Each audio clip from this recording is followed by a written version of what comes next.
Türkmenistanda Amerikan dollary şu gün esasan satyn alynýar we köplenç satylmaýar. Bu arada habar berýän Azatlygyň Aşgabatdaky habarçylarynyň maglumatlaryna görä 15 fevralda irden bir amerikan dollary gara bazarda 13 manat 20 teňňeden satyn alynıpdyr.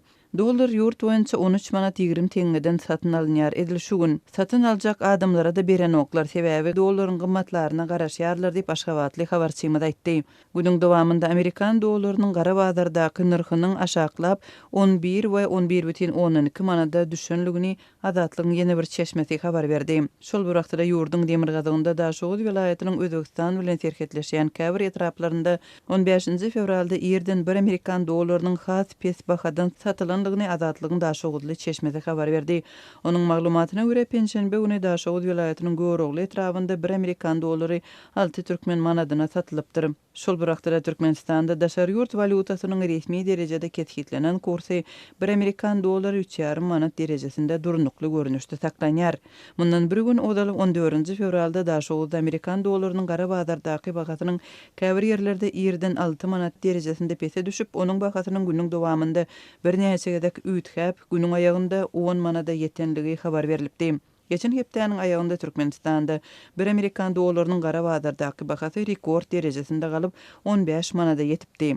Türkmenistanda nakt valuta sowdasy bir kanun hasaplanýar. Ýurdun Merkezi banky valutanyň nakt görnüşli resmi çalyşygyny 2016-njy ýylda ýatyrypdy. Käbir garaşsyz habar çeşmeleri Türkmenistanda amerikan dollarynyň el sowdasynda hümmetiniň aşaklamagy bilen bir wagtda polisiýanyň valuta sowdasyny edýän raýatlary tutmak boýunça çäre geçirýänligini habar berdiler. Türkmenistanyň kronikasy neşri 14 fevralda Daşoğuzyň polisiýasynyň şäheriň merkezi Baý bazarynda valuta sowdagarlaryny tutmak boýunça reýt geçirenligini we onuň netijesinde azyndan 6 adamyň tutulandygyny habar berdi. Maglumatda sowdagarlaryň başga bazarlara geçenligi ýa-da özleriniň ygtybarly adamlary bilen işleşýänligi aýdylýar.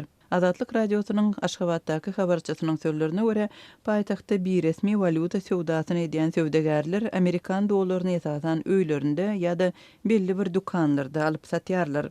Ýa-ni ýakynda Türkmenistanyň maliýe häkimetleriniň 2015-nji ýyldan beri üýtgäpsiz saklanýan daşary ýurt valutasynyň resmi kursyny üýtgetmek mümkinçiligine seredýänligi ma'lum boldy. 13 fevralda Türkmenistanyň Merkezi bankdaky ygtybarly çeşmäniň Azatlyk radiosyna aýtmagyna görä, ýurdun maliýe häkimetleri daşary ýurt valutasynyň resmi kursyny galdyrmagyň we ony hakyky bazar kursyna ýakynlaşdyrmagyň mümkinçiligine seredýärler. Türkmenistanda daşary ýurt valutasynyň satyn alynýan bahasynyň soňky günlerde türkmen manadyna görä gara bazarda gysga wagtlyk arzanlamagynyň we satudan aýrylmagynyň häkimetleriň resmi kursy üýtgetmeklige degişli habar berilen planlaryna bagly bolup bolmazlygy nämälim galýar. Soňky aýlarda amerikan dollarynyň gara bazardaky bahasynyň çürt kesik ýokurlanmagy bilen bilelikde ýurtda iň zerur harytlaryň en çemeti esli gymmatlady. Şol bir wagtda Türkmenistanyň resmi habar beriş serişdelerinde ýurtda daşary ýurt valutasynyň türkmen manady babatyndaky kursyna we gymmatlamagyna degişli hiç hili maglumat berilmeýär. Bu mesele ýurdun ýolbaşçylary tarapyndan hem gozgalmaýar.